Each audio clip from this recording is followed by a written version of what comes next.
Hello and welcome to pronation news. स्वागत है आपका हमारे खास पेशकश इतिहास के पन्ने से।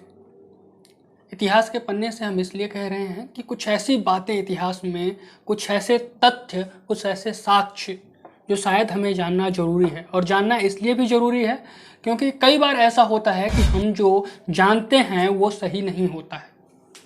सही इसलिए नहीं होता है क्योंकि कुछ चीज़ें हमें जो बताई जाती हैं, जो दंत कथाओं में बताई जाती हैं या जो ऐसे पढ़ाई जाती हैं, वो साक्ष्य से कहीं दूर दूर तक वास्ता नहीं रखती या फिर विरोधाभास होता है।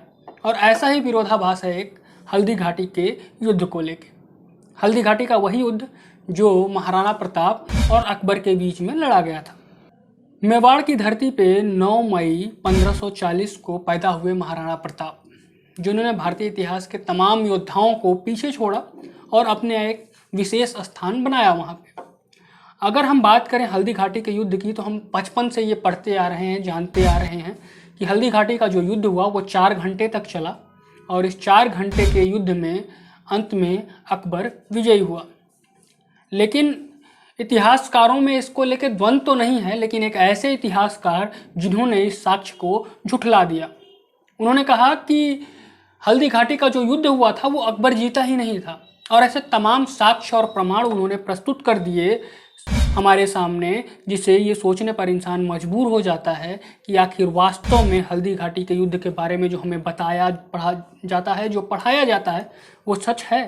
ये सवाल इसलिए खड़ा हो जाता है कि एक इतिहासकार डॉक्टर चंद्रशेखर शर्मा जो कि इतिहासकार हैं और पुस्तकें भी लिखते हैं, इन्होंने एक पुस्तक लिखी थी जिसका नाम था राष्ट्र रत्न महाराणा प्रताप। इस पुस्तक में उन्होंने तमाम वो साक्ष्य प्रस्तुत किए हैं जो ये बताते हैं कि हल्दी घाटी के युद्ध में जो भी उसके बारे में हमें बताया या पढ़ाया जाता है वो सही नहीं है।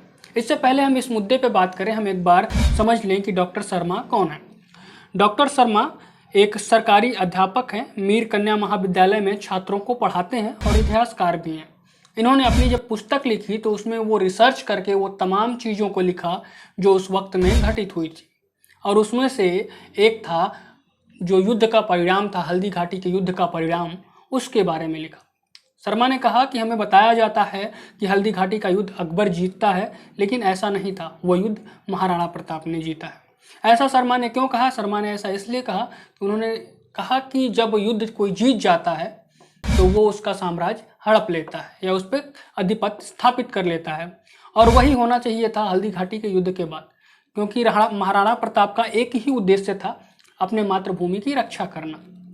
और यदि वो युद्ध हार गए होते तो अकबर उनके राज्य पे अपना आधिपत्य स्थापित कर लेता और महाराणा प्रताप को पकड़ के बंदी बना लिया जाता या उनकी हत्या कर दी जाती।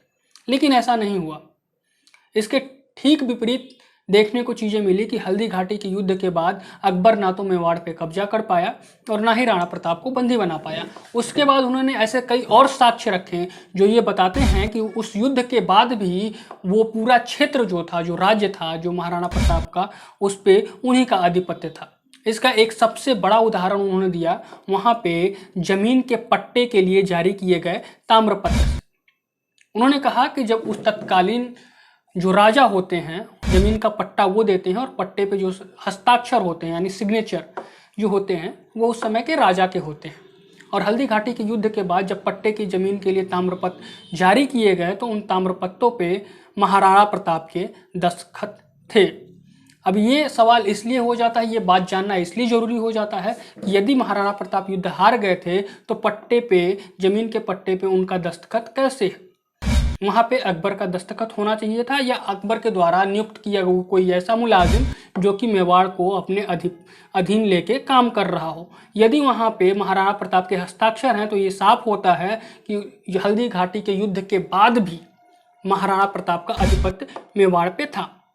अब थोड़ा सा आगे बढ़ते हैं और वो आगे बढ़ के वो क्या कहते हैं? वो कहते हैं कि यदि अकबर ये युद्ध जीत गया था तो महाराणा प्रताप को अकबर का सबसे बड़ा घोर प्रतिद्वंदी माना जाता था या दुश्मन थे, ऐसा कहा जा सकता है, क्योंकि अकबर से उनकी लड़ाई तकरीबन 12 सालों तक चली थी।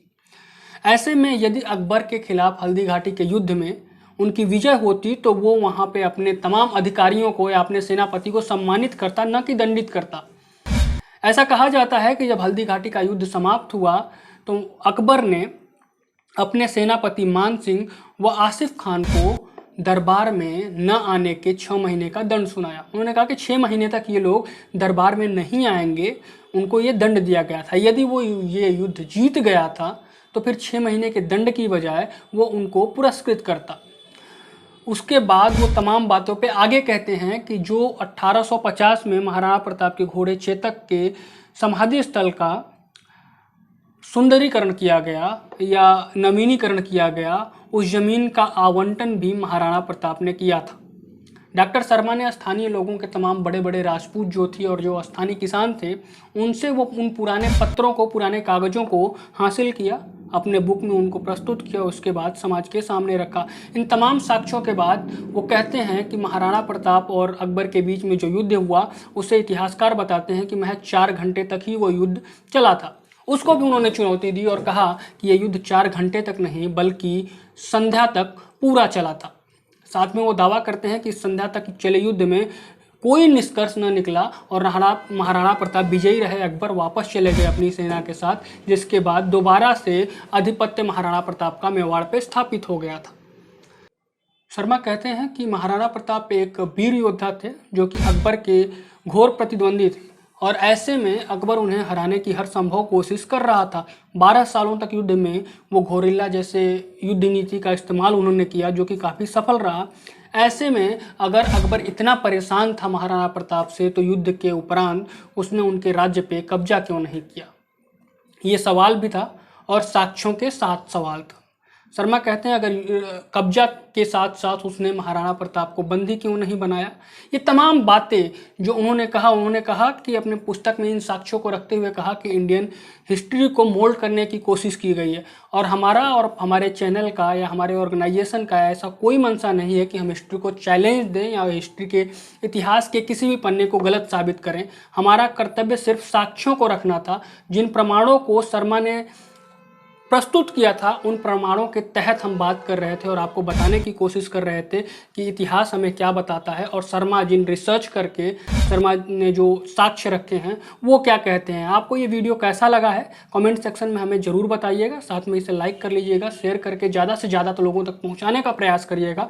इसके साथ साथ हमारे चैनल को सब्सक्राइब करके बेल आइकन को क्लिक करना भी ना भूलिएगा।